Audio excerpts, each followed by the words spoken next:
बोले यीशु मसीह के नाम की।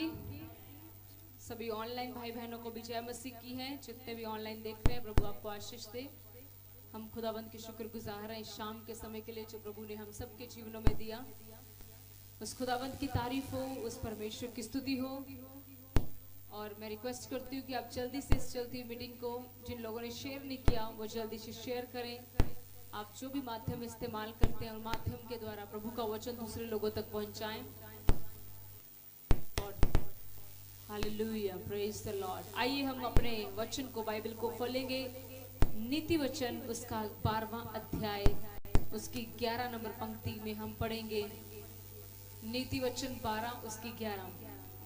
खुदावंत का कलाम बड़े अद्भुत रीति के साथ हम सबसे आज शाम के समय बात करेंगे। और प्रभु के वचन को हम सारा आदर देते हैं, प्रभु के वचन को हम महिमा देते हैं और प्रभु से अनुग्रह मांगते रहें कि परमेश्वर हम सबकी मदद करे कि जो वचन से हम सीखते हैं हम इसके अनुसार चलें। नीति वचन 12 उसकी 11।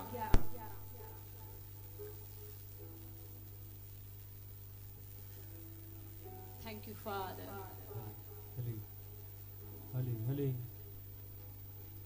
जो अपनी भूमि को जोतता वह पेट भर खाता है, परंतु जो निकम्मों की संगति करता वह निर्बुद्ध ठहरता है। हालेलुया। एक वचन और पढ़ दे, 13 की 4। एक और 13 की 4 में क्या लिखा है? आलसी का प्राण लालसा तो करता है और उसको कुछ नहीं मिलता, परंतु कामकाजी हष्ट पुष्ट हो जाते हैं। हालेलुया। सो हम प्रभु का धन्यवाद करते हैं आज के वचन के लिए। ज्यादातर हम थर्सडे को ज्यादातर जो थर्सडे की मीटिंग होती है वो एक शिक्षा हम लेते हैं प्रभु के वचन से। एक्चुअली में प्रभु का वचन तो हमें जब भी हम इसको पढ़ते हैं वो हमें शिक्षा देता है, वो हमें सिखाता है। खुदावंत के कलाम को जब भी आप पढ़ेंगे ये आपको शिक्षा देगा, ये आपसे बात करेगा। और इसीलिए वचन में लिखा है कि ये गड्ढे में गिरे हुओं को बाहर निकालता है, क्योंकि वचन, परमेश्वर का वचन हमें सही रास्ता, सही मार्ग दिखाता है। हमने नीति वचन 12 की 11 में पढ़ा, लिखा जो अपनी भूमि को जोतता वह पेट भर खाता है। किसकी भूमि को? अपनी भूमि को। परंतु जो निकम्मों की संगति करता है वह निर्बुद्धि ठहरता है। नीति वचन प्रोवर्ब्स बुक ऑफ विजडम है, बुद्धि की किताब है, जहाँ पर बुद्धि की बातें सिखाई गई हैं। इस पूरे नीति वचन में जब हम इसको पढ़ते हैं, इसको पढ़ने वाला बुद्धि पाता है, समझ पाता है। तो यहाँ पर लिखा है खुदावंत के कलाम में, जो अपनी भूमि को जोतता है वह पेट भर खाता है। इसका अर्थ ये है कि जो भी व्यक्ति, जो भी एरिया उसकी लाइफ में परमेश्वर की ओर से दिया गया है, जोतने का अर्थ होता है मेहनत करना। ठीक है? अगर आपके पास एक भूमि है, एक फील्ड है, एक खेत है, आपने कभी उसमें हल नहीं जोता, आपने कभी उसमें कोई बीज नहीं बोया, तो वो जमीन जो है वो कभी भी आपको फ्रूट नहीं देगी, वो कभी भी आपको फल नहीं देगी। परमेश्वर का कलाम कह रहा है जो अपनी भूमि को जोतता है वह पेट भर खाता है। और खुदावंत का कलाम सच्चा है जी, ये कभी भी नहीं बदलता। लेकिन जो निकम्मों की संगति करता है, निकम्मे वो लोग जिन्हें कोई काम पसंद नहीं होता, निकम्मे जिनको कोई काम करना पसंद नहीं है, ना घर का काम, ना अपना बिजनेस, ना परमेश्वर का कोई काम। बाइबल कहती है जो निकम्मों की संगति करता है वह निर्बुद्धि ठहरता है। सबसे पहली बात जो आज की शाम हम सबको सीखने की जरूरत है, परमेश्वर का आत्मा हमसे ये बात कर रहा है कि जो अपनी भूमि को जोतता है, इसका अर्थ ये है कि जो भी परमेश्वर ने आपको जिम्मेवारियां दी हैं, जो भी परमेश्वर ने आपकी लाइफ में आपको एरियाज दिए हैं काम करने के, अगर आप उसमें मेहनती होंगे तो वचन कहता है कि तुम हमेशा पेट भरकर खाओगे। Means you will not have lack in any season. तुम्हें किसी भी सीजन में, किसी भी ऋतु में आपको कमी नहीं होगी, क्योंकि आप एक ऐसे व्यक्ति हैं जो अपनी भूमि में जोत रहे हैं, वर्किंग कर रहे हैं, मेहनत कर रहे हैं। हो सकता है ये मिनिस्ट्री का कोई एरिया हो, परमेश्वर ने आपको सेवकाई का कोई एरिया दिया हो, आपका अपने घर का कोई एरिया हो। मान लीजिए अगर आपके पास एक अच्छा घर है, लेकिन अगर आप उस घर की साफ सफाई नहीं रखते तो वो घर कभी आपको ब्लेसिंग नहीं दे सकता। आपने उस घर में सफाई करने के लिए मेहनत लगती है। सफाई करने के लिए क्या लगती है? मेहनत लगती है। कई बार कईयों के घरों में जाओ, इधर गिरा है सामान, उधर गिरा है, उधर लटके हुए हैं कपड़े, उधर कुछ गिरा हुआ है, उधर कुछ गिरा है। आपकी लाइफ टोटली डिसऑर्डर है। आप ऐसे माहौल में किसी रिश्तेदार को अपने घर में बुलाओगे, वो साफ आपके मुंह पर चाहे ना कहे, बाहर जाकर कहेगा कितने गंदे घर में रहते हैं। लेकिन अगर आप अपने घर को साफ सुथरा सुंदर बना के रखेंगे, यहाँ पर बात बड़े घर की है, छोटे घर की नहीं हो रही, घर को साफ सफाई रखने की हो रही है, तो आपके घर में जो भी आएगा उसको अच्छा फील होगा। हालेलुया। लेकिन अगर आप एक मेहनती व्यक्ति होंगे तो आप अपने हल को जोतेंगे। जो भी एरिया परमेश्वर ने आपको दिया है, अगर आप उसमें मेहनत करेंगे तो बाइबल कहती है आप पेट भर कर खाओगे। आप अगर मेहनती होंगे, आप अपने एरिया जो क्षेत्र खुदावंद ने आपको दिया है, शायद वो आपका घर हो, आपके बच्चे हो, आपका कई लोग तो ऑलराउंडर होते हैं, उनको परमेश्वर ने बड़ी सारी जिम्मेवारियां दी होती हैं। अगर खुदावंद ने आपको बहुत जिम्मेवारियां दी है, बी थैंकफुल टू हिम। आप उसके शुक्रगुजार होएं। और जिससे परमेश्वर ने अपनी जिम्मेवारियां ले ली हैं, वो घुटनों पर आकर खुदावंद से रोए, पछताए, खुदावंद से कहे मुझसे क्या गलती हुई है। क्योंकि याद रखें, जितनी बड़ी जिम्मेवारी होगी और जितना इंसान उसमें वफादार खड़ा रहेगा, उतना ही उसके आने पर प्रतिफल बड़ा होगा। क्योंकि उसके वचन में लिखा है, अगर तुम थोड़े में वफादार हो, मैं तुम्हें अधिक रिस्पॉन्सिबिलिटी दूंगा। क्योंकि परमेश्वर हमें गुप्त में देखता है कि तुम मेरे कामों को, नॉट ओनली हिज वर्क, परमेश्वर केवल अपने कामों को नहीं देखता, परमेश्वर ये भी देखता है तू अपने बिजनेस में कितना वफादार है। आपको पता है, खुदावंद आपके बिजनेस में आपको देखता है। वो देखता है तू अपना खाना बनाने में कितनी वफादार है, तो अपने घर को साफ रखने में कितना वफादार है। हम कई बार कहते हैं परमेश्वर मुझे बड़ा घर दे, खुदावंद कहता तेरे से छोटा घर तो साफ नहीं रखा जाता, बड़ा कैसे दूं, तू तो उसमें भी इतना ही गंद डालेगी। कई बार हम कहते हैं परमेश्वर मुझे बड़ा बिजनेस दे, परमेश्वर कहता तू थोड़े में तो वफादार नहीं है, थोड़े में तो कभी तूने मेरा हिस्सा नहीं निकाला, थोड़े में तो कभी भी तूने मुझे अपना अंश नहीं दिया, जबकि जो तू आज कमाई कर रहा वो सारा मेरा है, लेकिन मैंने तेरे को बोला इसमें से मुझे थोड़ा दे, तू वो भी नहीं दे रहा, मैं तुझे कैसे बड़ी बड़ी तरक्कियां दे दूं। नेवर। हल जोतना शुरू करें, सीखें। जोतना क्या होता है? जोतना मीन्स मेहनत करना। आप अपने क्षेत्रों में मेहनत करना स्टार्ट करें। अगर आप करेंगे तो वचन कहता है पेट भरकर खाएंगे, कोई कमी नहीं होगी। आपको लोगों के लिए, लोगों की तरफ नहीं देखना पड़ेगा, आपको लोगों की तरफ नहीं देखना पड़ेगा मेरी ये मदद करे, मेरी वो मदद करे। आपके पास प्लेंटी होगा, आपके पास बहुतायत से होगा, क्योंकि आप एक मेहनती व्यक्ति हैं। हालेलुया। हमने इसके बाद 13:4 को पढ़ा, उसमें खुदावंद का कलाम कहता है आलसी का प्राण लालसा तो करता है। आपको पता है, जो व्यक्ति मेहनत से भागता है वो उसकी गिनती आलसी लोगों में आती है। जो व्यक्ति मेहनत से भागता है उसकी गिनती किन लोगों में आती है? आलसी। क्योंकि केवल आलसी व्यक्ति काम नहीं करना चाहता।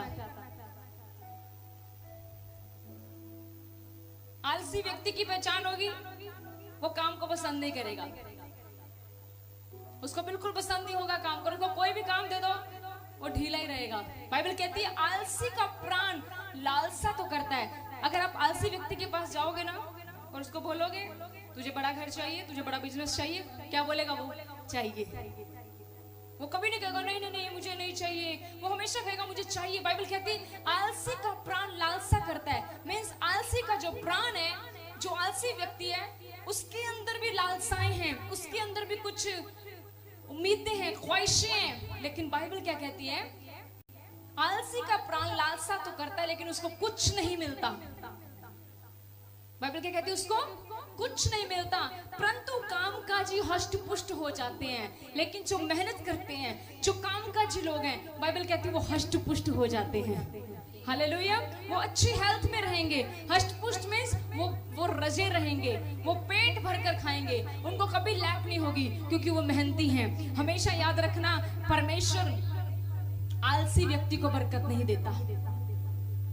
आपका अधिक सोना आलस है। कई लोग सोते रहते हैं लंबा लंबा टाइम, रात के सोए सुबह 9 बजे उठते हैं। यू आर अंडर आलस। क्या सोच रहे हो आप? क्या बड़ी तरक्की पालोगे? नहीं। वचन कहता है जो अपनी भूमि पर हल जोतता है, सही करो ना इसको, जो अपनी भूमि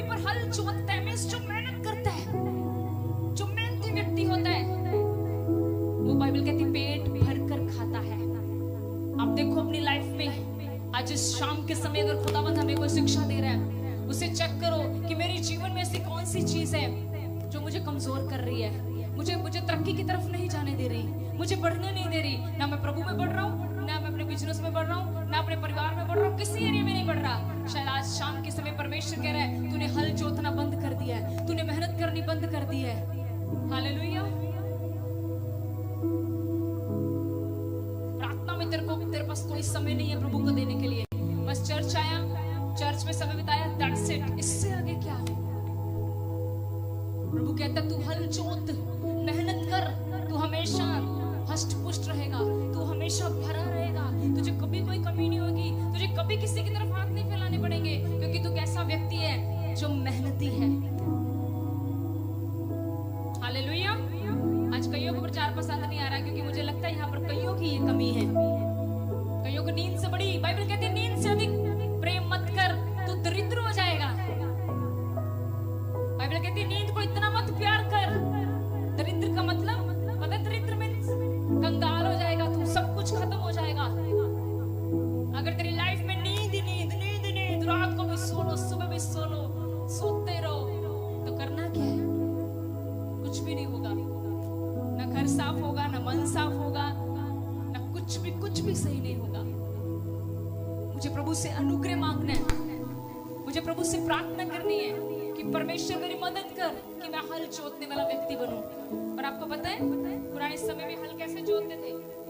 बैलों के द्वारा, you know they use ox. वो बैलों को यूज करते थे हल जोतने के लिए, और बैलों को बहुत ज्यादा मेहनत करनी पड़ती थी हल जोतने के लिए, क्योंकि हल बहुत भारी होते थे। एक्चुअली में परमेश्वर क्या बताना चाहता है? परमेश्वर चाहता है कि मैं जिस व्यक्ति को ऊंचा उठाना चाहता हूँ, मैं जिस व्यक्ति को ब्लेस करना चाहता हूँ, मुझे उस व्यक्ति में मेहनत नजर आनी चाहिए कि वो व्यक्ति मेहनती है। कई बार आप देखो, कई लोग अपने बिजनेस में बड़े मेहनती होते हैं, बड़े सफल हो जाते हैं। पर अगर हम ये मेहनत खुदावंद के साथ करेंगे, अगर हम ये मेहनत परमेश्वर के साथ करेंगे, तो हम कितने ज्यादा सफल हो जाएंगे। Hallelujah, hallelujah. अब देखो अपनी लाइफ को कि आज मैंने कितनी ज्यादा मेहनत करनी छोड़ दी है, मैंने कितना ज्यादा आलस को अडॉप्ट कर लिया है। आज परमेश्वर से अनुग्रह मांगो। बाइबल कहती है जब नूहा ने आर्क बनाया, जब उसने जहाज बनाना था, आपको पता उसकी उम्र कितनी थी? वो 600 साल का वृद्ध व्यक्ति था। 600 साल उम्र थी जब उसने आर्क बनाया था, जब उसने वो जहाज बनाया था। और बाइबल कहती है वो एक बुजुर्ग व्यक्ति था। आज के जवान बुजुर्ग हुए हैं, आधा घंटे से ज्यादा प्रेयर नहीं हो पा रही है, लेकिन बाकी चीजों में देखो हम सब कुछ कर पा रहे हैं। हम 8 घंटे की ड्यूटी देते हैं, 10 घंटे की ड्यूटी देते हैं, लेकिन जब हमें परमेश्वर में कोई मेहनत करनी पड़ती है, परमेश्वर का काम कोई करना पड़ता है, खुदावंद के लिए कुछ करना होता है, तो हम फिनिश। आप समझ नहीं रहे हैं, ये शैतान के ट्रिक है। इतनी समझ यहाँ पर बैठे प्रत्येक व्यक्ति को है कि सच में मैं 8 घंटे अपने बिजनेस को करता हूँ, 10 घंटे करता हूँ, मुझे थकावट नहीं होती, लेकिन जब मैं खुदावंद को 1 घंटा देता हूँ तो मेरी बस हो जाती है। आप ट्रिक नहीं समझ रहे हैं, आप डेविल की योजना नहीं समझ रहे। वो कर क्या रहा है? वो आपको छोटी चीजों में इतना व्यस्त कर रहा है ताकि आप बड़ी चीजों को ना देखने पाए। और बड़ी चीजें केवल वही व्यक्ति देखेगा जो प्रभु में मेहनत करेगा। प्रभु में मेहनत करने वाला ही बड़े बड़े रिजल्टों को देखेगा। लेकिन अगर हम प्रभु में मेहनत नहीं कर रहे हैं, हम हल नहीं जोत रहे हैं, हमारी कोई प्रेयर लाइफ नहीं है, हमारा कोई वचन के साथ रिश्ता नहीं है, कोई घोषणाएं नहीं कर रहे हम अपने घर में वचन की, एम्प्टी। और मुझे पता है यहाँ पर कई व्यक्ति ऐसे जिनका फिनिश है प्रेयर लाइफ, क्योंकि उनका यहाँ पर बैठकर एक्शंस बता रहे हैं मुझे। हम कर क्या रहे हैं अपने 24 घंटों में? कर क्या रहे हैं? प्रभु हमसे, मैं कई बार कलीसिया को बताती हूँ कि इस बात से हमेशा सतर्क रहना कि परमेश्वर आपसे प्रत्येक चीज का हिसाब लेगा, आपके टाइम का, आपकी सेहत का, कि आपने मेरे दिए हुए समय के साथ क्या किया है। हालेलुया। नूहा 600 साल का एक वृद्ध व्यक्ति, बुजुर्ग आदमी, खुदावंद ने कहा तुझे जहाज बनाना है, कोई बहाना नहीं, कोई एक्सक्यूज नहीं। ये नहीं कहा ओ मेरे बच्चे अभी घर पे हैं, मेरे बच्चों के समय नहीं कर पाऊंगा, मेरी वाइफ बेके गई है, मैं ऐसे हूँ, मेरे रिश्तेदार आए हैं, नथिंग। खुदावंद ने कहा, उसने कार्य करना शुरू कर दिया। ये नहीं कहा मेरी कमर दर्द हो रही है, मुझसे चला नहीं जाएगा प्रभु जी, मेरे से इतनी भारी लकड़ी नहीं उठाई जाएगी, कैसे करूंगा। आपको पता है वचन में क्या लिखा है? वचन में लिखा है हमें सिर्फ खुदावंद के लिए यस करनी है, बाकी सब उसका अनुग्रह करता है। कई बार हम सोचते हैं मुझे ही करना है, सब कुछ मुझे ही करना है। नो, ऐसा कुछ नहीं है। आप सिर्फ प्रभु के लिए खड़े हो जाएं, बस बाकी कार्य परमेश्वर का है। गलती हमसे यहाँ होती है, हम प्रभु के लिए खड़े नहीं होते, हम स्टैंड ही नहीं ले पाते। इसलिए उसने कहा मेरा फजल तेरे लिए बहुत है। बाइबल बताती है मूसा ने जब नूह ने जहाज बनाया 600 साल की उम्र में, आप जानते हैं उसने बड़ी मेहनत के साथ वो जहाज बनाया, लोगों को कॉलिंग दी, इनवाइट किया, नहीं आए लोग। पर अंत में देखो क्या हुआ। बाइबल में भी हमने पढ़ा निकम्मों की संगति से दूर बर्बाद हो जाएगा।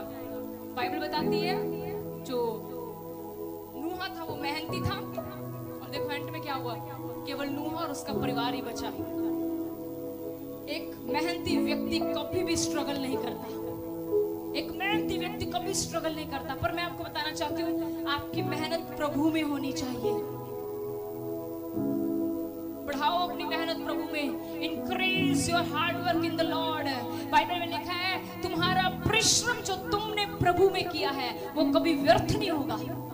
पर मैं ये कहती हूँ दुनियादारी के कामों में किया परिश्रम व्यर्थ होगा। कई बार आप देखो, आप पूरा महीना काम करते हो, आपकी सैलरी आई 10,000 20,000, उसके बाद कोई इधर निकल गई, उधर निकल गई, कोई उधर निकल गई, और अंत में हम पछताते हैं, अरे जेब में तो फिर भी कुछ नहीं है। मैंने ऐसे लोग देखे हैं जो इतनी अच्छी सैलरी लेते हैं फिर भी आज स्ट्रगल में है, आज फिर भी स्ट्रगल में, अच्छी चीजें नहीं खा पाते, अच्छी जगहों पर नहीं जा पाते। क्यों स्ट्रगल है भाई, क्यों स्ट्रगल है? इतनी अच्छी सैलरी तो है, स्ट्रगल इसलिए है क्योंकि प्रभु में मेहनत नहीं है। किसी ने बाइबल में से पढ़ा है कि खुदावंद के दिए हुए में कोई सोग नहीं होता, जब परमेश्वर देता है उसमें कोई दुख ही नहीं होगा, चाहे वो थोड़ा होगा वो ब्लेस्ड होगा, थोड़ा भी बहुत आशीषित होगा। कईयों के पास बहुत होता है, too much plenty, but finish होने के समय पता ही नहीं चलता किधर गया पैसा सारा। अपनी मेहनत प्रभु में बढ़ाएं, मत करें अपने टाइम को वेस्ट। एक बार समय निकल गया दोबारा वापस नहीं आएगा। अपनी मेहनत को प्रभु में बढ़ाएं। जो अपनी भूमि को जोतेगा वो हमेशा भरपेट खाएगा। जब हम मूसा के बारे में पढ़ते हैं, बाइबल बताती है जब मूसा ने इस्राएली लोगों की अगुवाई की, कम से कम 6-7 लाख लोगों की अगुवाई की, बीइंग अ लीडर, वो लीडर बना। उसकी उम्र पता है कितनी थी? 80 साल की उम्र थी उसकी। 80 years old man। 80 years में मूसा ने 6 से तकरीबन 7 लाख लोगों की अगुवाई की, मिस्र से लेकर कनान देश के लिए लेके जाने के लिए। उसने कोई बहाना नहीं बनाया, इवन तो उसने एक्सक्यूज बनाया, प्रभु मैं तो बोल नहीं सकता। प्रभु ने क्या कहा? मनुष्य को गूंगा बहरा सब मैं बनाता हूँ। तो प्रभु का कहने का अर्थ ये था, क्या तू ये सोच रहे कि तेरी मेहनत से मेरा काम होगा? नो। क्या तू ये सोच रहे तू तो अकेला ही इस्राएली लोगों की अगुवाई करने वाला है? नो। एक्चुअली मैं प्रभु उसको ये कहना चाहता था, मैं तो तुझे ये देखना चाहता हूँ, क्या तू मेरे काम के लिए खड़ा हो सकता है? अगर तू खड़ा हो गया, तुझे चलाने वाला तो मैं हूँ, तुझे दौड़ाने वाला तो मैं हूँ। हालेलुया, बोले यीशु मसीह के नाम की। पहली बात है स्टैंड लो प्रभु के लिए। प्रभु के लिए कुछ कर रहे हैं, खड़े होइए पहले परमेश्वर के लिए। कई लोगों का हाल ऐसा होता है, उन्हें कुछ भी प्रभु के लिए कह दो, पहले ही ना, नहीं हमसे नहीं होगा, नहीं हमसे नहीं होगा। जब देने की बारी आती है परमेश्वर की, फिर परमेश्वर भी ऐसे व्यक्ति को ढूंढता है जिसके हाथों में वो मेहनत देखता है। बाइबल में लिखा मेहनती हाथ कभी कमी में नहीं रहते। जो हाथ मेहनत करने वाले हैं वो कभी घटी में नहीं रहते। हालेलुया। हम जब आगे बढ़ते हैं तो बाइबल बताती है रूथ जो नयोमी की थी बहू थी, आपको पता है उसके पति की डेथ हो गई।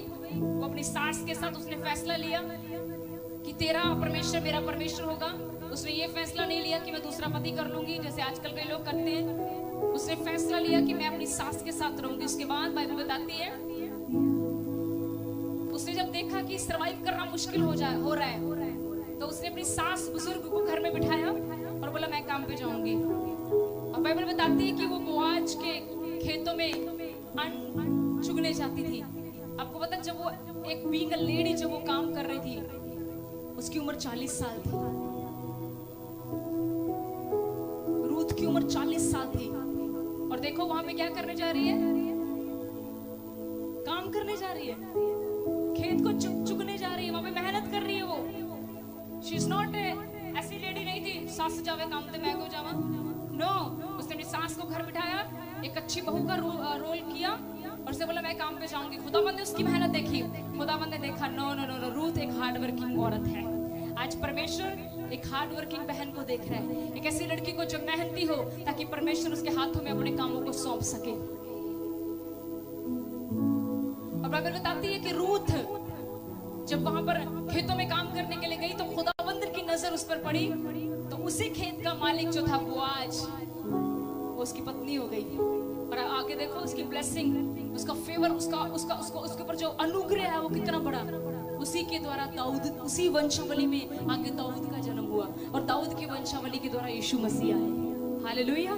आप देख रहे हैं कि जब एक व्यक्ति मेहनती होता है वो कभी रिजेक्टेड नहीं होता। जो व्यक्ति मेहनती होगा वो कभी रिजेक्टेड नहीं होगा। परमेश्वर मेहनती व्यक्ति को कभी रिजेक्ट नहीं करते। आज आप प्रभु में जितनी मेहनत कर सकते हो ना कर लो। मेरी तो रोज ही एक चीज होती है, मैं अधिक से अधिक मेहनत करूं, लेकिन अभी मुझसे इतनी हो नहीं पा रही जितनी मेरे को लगता है खुदावंद चाहता है। हमारी रोज प्रभु से एक ही प्रार्थना है कि हम प्रभु आप में और मेहनत करना चाहते हैं। हम कुछ भी प्रभु से नहीं मांगते, क्योंकि खुदावंद ने हमें सब कुछ बहुत आयत के साथ दिया है। कुछ नहीं मांगते, ना घर गाड़ी बंगला, कुछ नहीं चाहिए, क्योंकि प्रतिदिन की 3 टाइम की रोटी बहुत अच्छे से दे रहा है। आज तक की गवाही है, कभी किसी के आगे हाथ फैलाने नहीं दी उसने। लेकिन जो आज हम प्रभु से मांगते हैं वो यही है कि प्रभु हम तुझ में मेहनत करें, प्रार्थनाओं में बढ़ा हमें, रोजों में बढ़ा हमें, वचनों में बढ़ा हमें। और आपको पता है इन दिनों में हमें इसी चीज की ज्यादा जरूरत है। बिल्कुल भी टाइम का नहीं पता, time is very very short. अब आपका जीवन बड़ा छोटा रह गया है। डोंट थिंक कि मैं अभी इतने साल और जीना है, हमें नहीं पता। Time is very short. पिछले दिनों में पंजाब में जो हालात है, किसी ने नहीं सोचा था मेरा घर टूट जाएगा, किसी ने नहीं सोचा था मेरी जान चली जाएगी, बट देखो क्या हुआ। इसलिए प्रभु में मेहनत करो, प्रभु के साथ समय बिताओ, छोड़ो फोन को, छोड़ो रिश्तेदारियां, छोड़ो साइड करो थोड़े समय के लिए। यहाँ पड़ोसों के साथ बैठना, खुदावंद के साथ बैठो, खुदावंद के साथ रिश्ते बढ़ाओ, प्रभु से ग्रेस मांगो इस बात के लिए। कहो परमेश्वर मेरी मदद करके मैं तुझ में मेहनत करूं, मेरी सुबह तेरे साथ हो, मेरी दोपहर तेरे साथ हो, मेरी रात तेरे साथ हो। जब आप तीनों चीजें प्रभु के साथ करोगे तो परमेश्वर आपके आगे होकर चलेगा, आपके सारे कामों को सफल करेगा। परमेश्वर आपकी अगुवाई करेगा, क्योंकि हमारा परमेश्वर जीवित परमेश्वर है। हालेलुया। आज शाम के समय प्रभु हमसे कह रहा है मेहनती बनो, हल जोतना शुरू करो। हल जोतना आसान काम नहीं है। इसका अर्थ है प्रार्थना आसान नहीं है, प्रार्थना करनी आसान नहीं है, इट्स अ फाइट। प्रार्थना आसान नहीं है, प्रार्थना करना एक क्या है, युद्ध है। कई बार पादी साहब बताती हूँ, मैं कई बार जब प्रार्थना में होती हूँ, कई कामों में, लाइक नॉट कामों में, घर के कामों की बात नहीं करी, but only for something in the ministry. उसके बाद जब हमारा प्रार्थना का टाइम आता है, कई बार मैं प्रार्थना में गिरती हूँ, बट स्टिल मुझे पता है मुझे फाइट करनी है शरीर से, मुझे शरीर से ओवरकम होना है। ये शरीर तो कहेगा तू सो जा, कहेगा तू रेस्ट कर, पर प्रभु में आने का फायदा ही क्या अगर प्रभु में आने के बाद भी युद्ध करना ना सीखा तो? क्या फायदा अगर प्रभु में आने के बाद भी अभी भी अंधकार की शक्तियों से लड़ना ना सीखा तो? दुनियादारी से तो बहुत लड़ लेते हो आप लोग, पड़ोसियों से तो बहुत लड़ लेते हो, अपने शरीर से लड़के दिखाओ, तब योद्धा गिने जाओगे। बहुत लड़ लेते हो बाकी चीजों से, अपने शरीर से। एक व्यक्ति जिसने अपने शरीर को कंट्रोल में कर लिया, बाइबल कहती है उसे विजयी होने से कोई नहीं रोक सकता। वो विजयी है बंदा जिसने अपने शरीर को काबू में कर लिया। शरीर जो कह रहा है उसकी मत सुनो, मत चलो इसके अकॉर्डिंग। ये बहुत फालतू की बातें आपसे करवाएगा, बहुत फालतू के काम करवाएगा आपसे। इसको अपने कंट्रोल में लो, इसको बोल तू मेरे अकॉर्डिंग चल, I am not going to listen you. मैं तुझे नहीं सुनने वाला, तुझे मेरे को सुनना है। हालेलुया। और जब आप इस शरीर को कंट्रोल में ले लोगे, आप सोच लो, आपने हल जोतना शुरू कर दिया और जब हल जोतेगा, बीज गिरेगा, बीज गिरेगा तो फसल भी बहुत अच्छी आने वाली है। फसल आने से पहले हल जोतना पड़ेगा। मेहनत करो प्रभु में जितनी कर सकते हो। हालेलुया, हालेलुया, जोर से बोले हालेलुया। खुदावंद आपको बरकत दे, आशीष दे, प्रभु से